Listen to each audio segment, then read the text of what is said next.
Today I have the absolute pleasure of talking to Jody Fewster, who is Chairman's Elite Performer, Director, Selling Principal at Ray White, Cottesloe and Mosman Park.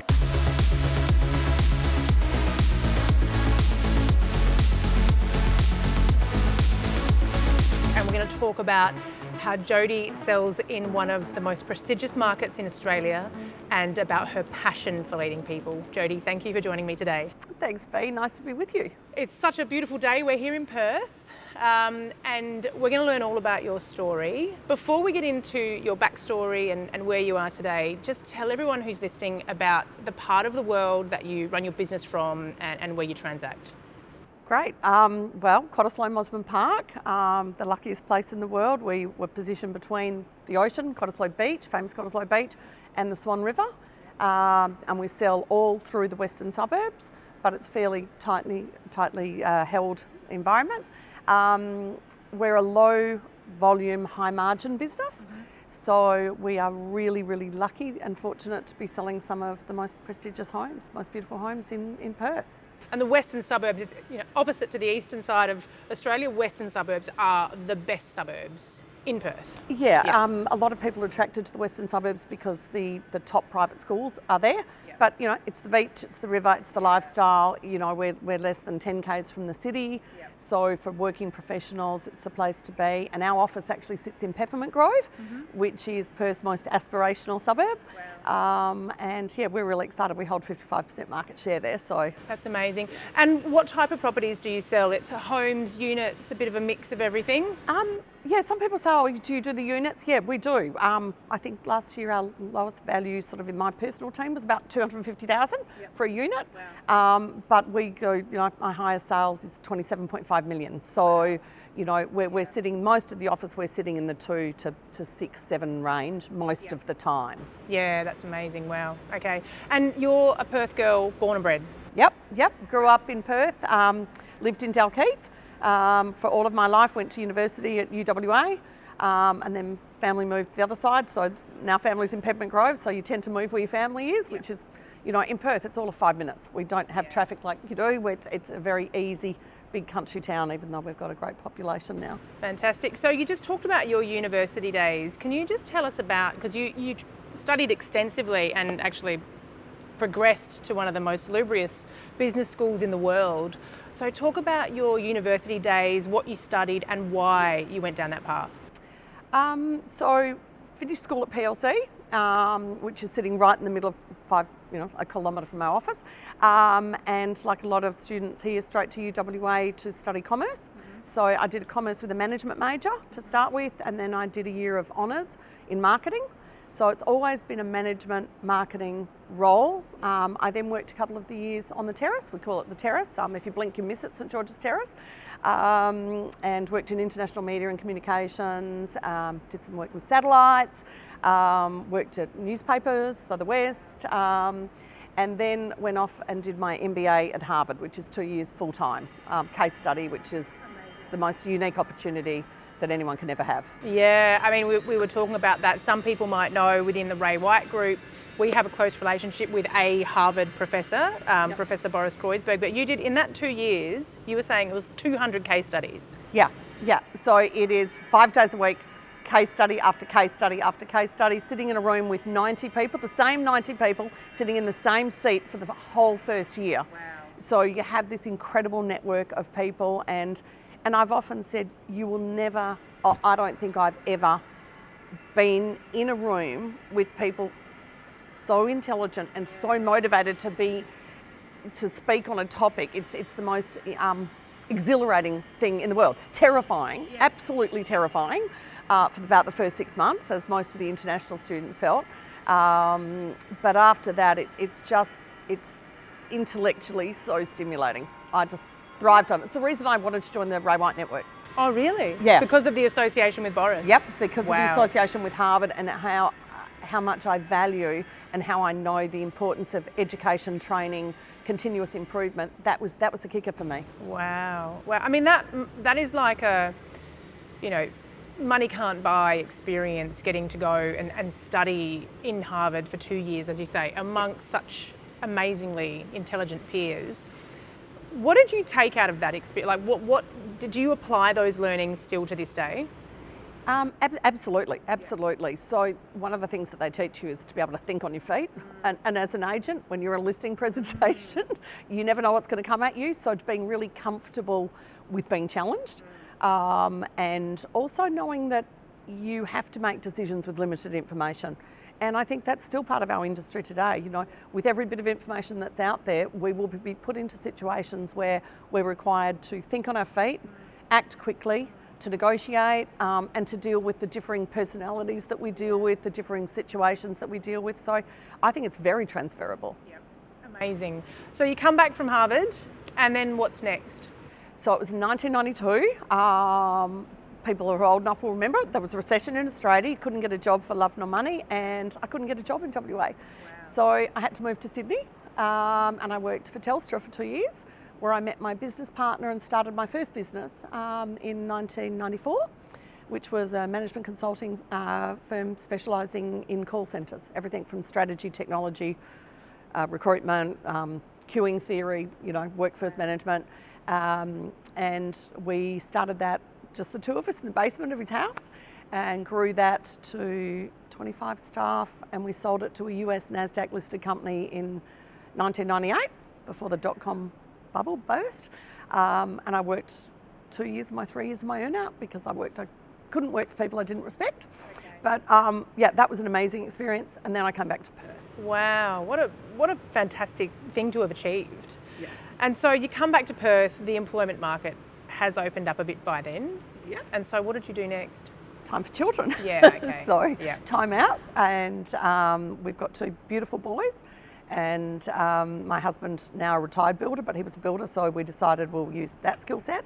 So we bought, renovated and sold for 15 years, and that was in Peppermint Grove and Mosman Park, so right in the area that we now sell in. Yes, we flipped basically houses. And for so you did that. years. That was like your family business, effectively. Yeah. It was great when the kids were little, and up until the GFC, and then that was not so much fun anymore because you need a rising market to do really well if you're going to flip properties. And then I got bored, and I didn't know how to get back to the corporate world. And so then real estate came knocking. Yeah, I fell into it. I literally fell into it. I didn't want to live on a plane like you do. I didn't want to manage 300 staff like I had before. And so I thought, what can I do that will be easy as a transition? Because after having kids, coming back can be tricky. So I thought, well, that's something I know like the back of my hand, or the per square metre rates. And, you were in it as a developer. So it was easy. And I joined a company and worked there for 3 years, and I didn't like it. Actually, I didn't like real estate. So what didn't you like? What was the disconnect? It was a really different market. When I started, there were 17,000 properties on the market. Today in Perth. Wow. Today in Perth, we have less than 4,000. Wow. You could barely sell a house. Every conversation was about loss minimisation. It was like catching the falling knife conversations, and I actually didn't think I liked the people in the industry. I thought it was hard. I thought the people were hard, and maybe I wasn't in the right environment. Yeah. So I decided to retire after 3 years. Wow. And like in that 3 years, you didn't like it, but you were getting some success. You were getting some runs on the board, making some. You're actually creating an income from it. Oh yeah. But it was just all tough. Yeah, and I was a PA to someone then. So, like a lot of PAs I know who'll be watching going, I feel like I do all the work, I should be stepping in, I should be doing it. And once you're having the hard conversations with the lead agent about price reductions, it's time, you need to go on your own. And I thought, I don't know. And so I literally left the industry, and another company knocked on my house front door for 6 weeks. And I went, God, I've got to talk to her after this. And ended up joining another company. And I started really enjoying it because I was the lead agent then. And it was all upon me. I didn't have to answer to anyone. You could live by successes and you can learn from your mistakes. I then... Sorry to interrupt you, but like if we go back to your beginning of your career as an assistant to someone else, like you'd previously built and run quite a sophisticated company. Yeah. And then to go back to being in that sort of answering to someone else, I can imagine that would have been really tough. It wasn't, I didn't think it would be tough because I'd been a stay-at-home mum. Yeah. You know, so I was kind of eking my way back. Yeah. And Building confidence. Yeah, and it does. It takes anyone who's left the workforce, had kids and had their 10 years out, it's like, oh, how do I get back? Yeah. And it takes a while to get your confidence back. Yeah. So, and I'm a really loyal person, so it took me 3 years to decide that, It wasn't working No, for you. no. But you were learning, building market knowledge, product knowledge, Absolutely. real estate language. Yeah, and I was working with someone who's an incredible salesperson, so, you know. Yeah. I just want to, before we talk about your beginning of your individual sales career, the market in Perth. Like you've spoken about tough markets, but it is an extreme marketplace, right? The highs and lows do not necessarily match the eastern states because you've got a different industry base over here. How do you navigate that? Because you would have seen so many peaks and troughs. Someone said to me, if you can eke out a living in a market where it's absolutely dire, once it starts to run, you're going to fly. You're going to have a great time. So really, as a way to learn in a really tough market, you learn to be tenacious, you learn how to build your database, you learn how to take no.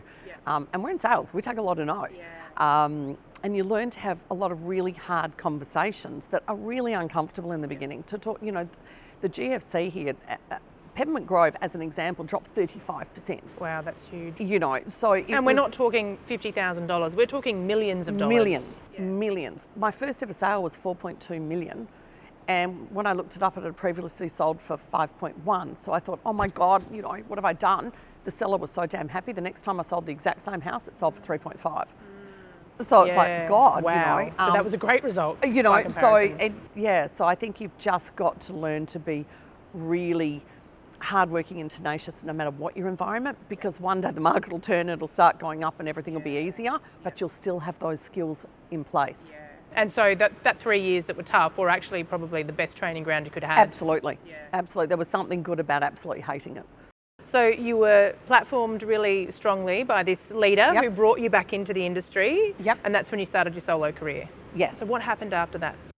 I thought, this is fun because I'm in control. And I know what I'm doing.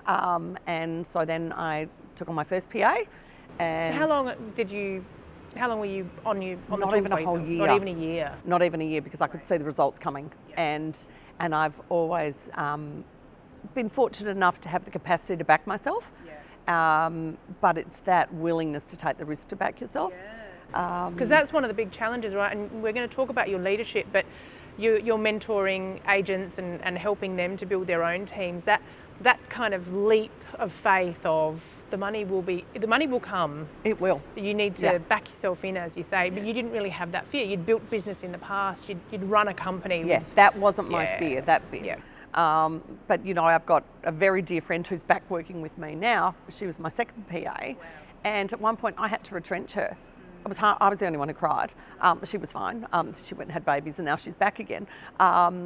But you have to make those decisions. You've got to make the decisions. Can I do it? Is the market there for it?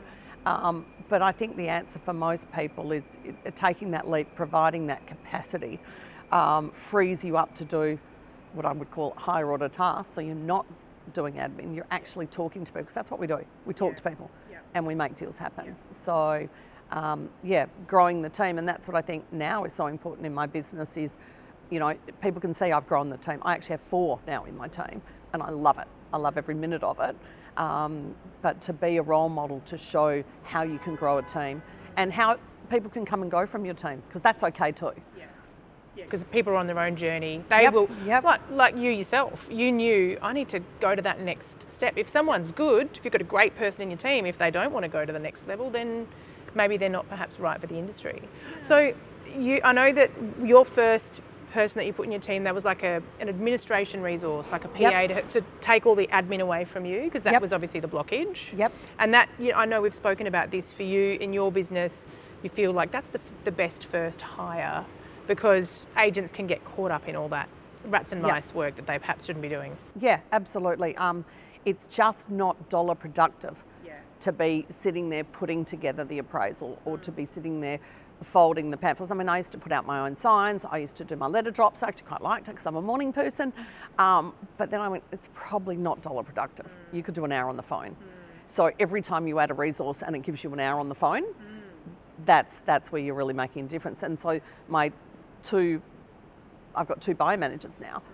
Their job is to be on the phone because I don't have to be on the phone because they keep me out doing offers or doing listings. Yeah. So you've got to work it the way you want to work it. Yeah. But I see a lot of people, they get caught up with, but I really love doing my spreadsheets. It's like, just because you can do them doesn't mean you should be doing them. And unless you can teach someone to do your job, you haven't mastered your job. Yeah, 100%. So you're building a team, and then the prospect of being a business owner again comes along. Yeah. So how did that come about? I had wanted to take equity because I was building that business. I was putting more properties on the rent roll than anyone else, and actually got on really well with the property managers, and I thought I should really be building this. And I met my business partner at the time, so Deborah Brady and I started this business, and Deb and I had always got on really well, just professional, same work ethic, same sense of integrity, love of excellence and learning. So Deb and I decided to start the business. So we founded the business in 2018. And and that's when you joined Ray White. It was all the same time. So we looked across the marketplace. We looked at everyone. We looked at Sotheby's. We looked at Double Chase. We looked at everyone, and it was that connection to Harvard. It was obviously the 4th generation family managed and owned business that really clicked with us. And so we were really excited to become part of the brand. So 2018, you and Deb take that leap, open your business, Yep. and success comes immediately. Effectively, you guys start growing at quite a rapid rate from that point. Yeah. We bought our first rent roll during COVID on the first day of the lockdown, which was a nightmare. I've heard that story so many times about people who started their business, did major transactions, then COVID hits. Yeah. And you get through it somehow. Yeah. So we just we knew at the time that Deb and I, we had to focus on selling, and so that we needed a great management team behind us to make sure that the business was managed. So, and to this day, I still have a fabulous general manager. I've just hired a fabulous sales manager. I have the most incredible trust accountant who runs my finance team. So that allows me to keep my selling principal hat on, head down in sales.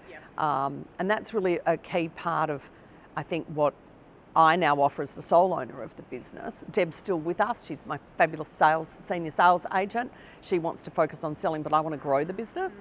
So I think for us as the senior salespeople to role model that behaviour, because, it is a trade. We're in a trade, and you learn a trade through seeing what people do, the mistakes they make. You learn so much from other people's mistakes.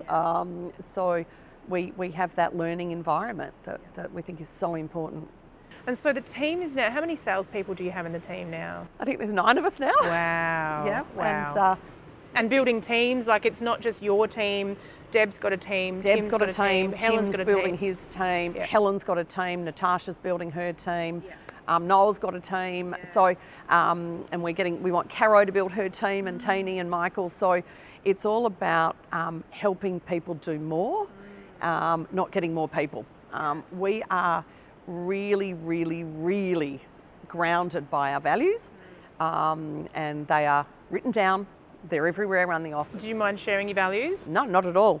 Integrity, excellence, caring and collaboration. And we have statements under that say, well, what does that actually mean? So we want to get people who want to sign up to that, because we all love going to work. I mean, you've been into our office. It's a fun vibe. And we want to enjoy going to work, and we want people to grow. And that's one thing that I love, to see people succeed. And if they can learn from the lessons of the things that I've absolutely done wrong. And so the goal is for each of our sales reps to build their own team, so that then they have more capacity to do the things that they want to do. Yeah, and it is a high performing team and a growing team. Like you can feel the energy. Everyone is really focused, and that's infectious, right? Because everybody wants to be in that club. Everyone wants to be at the top of the leaderboard. How do you manage? Because you've got 9 lead sales agents, plus you've got a growing property management department. There's an operations team. How do you balance being an owner and a principal and a manager and a boss to all of these people, and being the number one sales agent in your business? Did you say balance? Yeah, no, balance is not my forte. No, it's fun. It's really fun, and I don't get it right all the time by any stretch of the imagination. But I have a fabulous team. My team are great, and they help everyone else in the company as well. Again, it's about that collaboration. It's about that caring. So I depend very much on my team. They are professionals. They know what their jobs are. Everyone has a very clearly articulated, written job description. Everyone knows what's required of them. And if we're all kind of going in the same way, the car's going well on the highway. So yeah, there are challenging days. But I think because of my management background and because of the fact that has been the area in which I've studied, I know how to design an organisation. I know what organisational structures work and which don't, and I know how to fast fail. I'm not afraid of getting something wrong because you just fix it and move on. There are no mistakes, they're just lessons. So surrounding yourself by people who think the same way is also motivating. So we have a ball. I think it's something that I've observed about you is you're not afraid to empower people. Like you put someone in the role and then sort of get out of the way and let them do it. Is that just innate within you, or is that something you've had to work on over time? You have to learn it. Yeah. Delegation is a skill, and you have to experiment with it. You have to learn it. You have to practice it, and you have to know the buck stops with you. So you have to own their mistakes, and you have to let them know that you'll own them. I'm not going to own 3. I'm going to own 1. I'm going to own 2, but I'm not going to own 3. So pretty clear. Because everyone has the right to learn and grow, and you don't grow if you don't make mistakes. And it's the way you help encourage people to learn and grow. But we're all human, we're all fallible. But you, as the person leading a team or delegating, at the end of the day, the buck stops with me. If someone makes a mistake in my team that costs the team, that's my mistake. Because I haven't either trained them well enough, coached them well enough, or I've put them in a position where they're not comfortable. So you've got to own that. But again, 6 years of management training at university level, you kind of get to learn that. And so I've been really lucky that I can apply what I studied. And it's not my first business. I've run another successful business. I've grown another successful business. So I know how to run a business. It just happens to be in the real estate field right now. Yeah, and that's what when we talked the other day in preparation, you were talking about how it's no different. Leadership and management and it's everything that you've learned absolutely applies to running a real estate business. Which is why people outside of the industry coming in, I look for backgrounds in customer service. I look for backgrounds in sales. I look for people who have done team sports because I want the rugby player, I want the basketball player, I want the team player as opposed to the golfer. The golfer's going to be great, they can still be great as well, but I want somewhere in someone's background that they've worked in a team and they've shown that they can work in a team, because I'm all about building teams. And that's not to say that there aren't amazing solo agents. There are, but that's not what makes me happy. I love to see people grow and learn and work together. Well, when your capacity is capped, right? A single agent can't do as much as your team of 4 or 5. You're 5? Yeah, we're 5. Yeah, 4 plus you. So you just can't compete. No way. No. And I think 2 heads is better than 1. No one's. I mean, if you think you're the smartest person in the room, you're in the wrong room. Really. I'm just never frightened of employing someone who's smarter than me in whatever area that is, because then we're all going to grow. I think my background helps with recruitment. We make positive and negative recruitment mistakes, but I'm looking for people who've shown that they can succeed in selling something, because sales is sales. Real estate is the product of the time in the business I'm in at the moment. But if you've shown that you can sell in another environment, that's the sort of person I want. Yeah, amazing. So your career you've just continued to grow, from an associate to a lead agent, building a team, becoming a business owner, taking the reins 100% yourself, maintaining Deb in the business, and now the team is just growing. What's next for you? What's your next move? Look, I'm loving being a selling principal, so I still love selling. I mean, at some point in the future, I will probably step back. and just run the business, but at the moment I can't see that in the medium term. Yeah. I'm loving it. My success will be the success of my sales agents and my PM team. Yeah. So how can I help them be the best that they can be? And yeah, my team always want to continue to grow. We want to strive for higher targets. We always want to do better. But yeah, I'm loving my success is the success of my people. And that's an everyday thing. So That's amazing. That's the focus. There'll be some people watching this interview who are at the start of their sales journey. What advice would you give to someone starting out? Don't give up. Don't give up. Don't give up. Don't give up, and don't be afraid to change the environment you're in, because it might not be the job, it might be the environment, or it might be the people that aren't getting the best out of you. So if you're in an environment where you're not feeling supported, that you're not learning anything, that you can't see someone doing something better that you want to emulate, change the environment. Find someone else that you go and go, I want to be like that person. Because I know, as I said, 3 years in, I thought, I don't want to do this. I don't like it. I'm not enjoying it. It's not fun.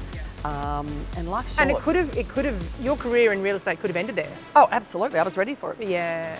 I had retired in my head. Yeah, amazing. Don't give up and find the right environment. Yep. Jody, it has been an absolute pleasure talking to you. Thank you so much for sharing your Thanks, insights. Bea. Thanks for giving me the time. All the best.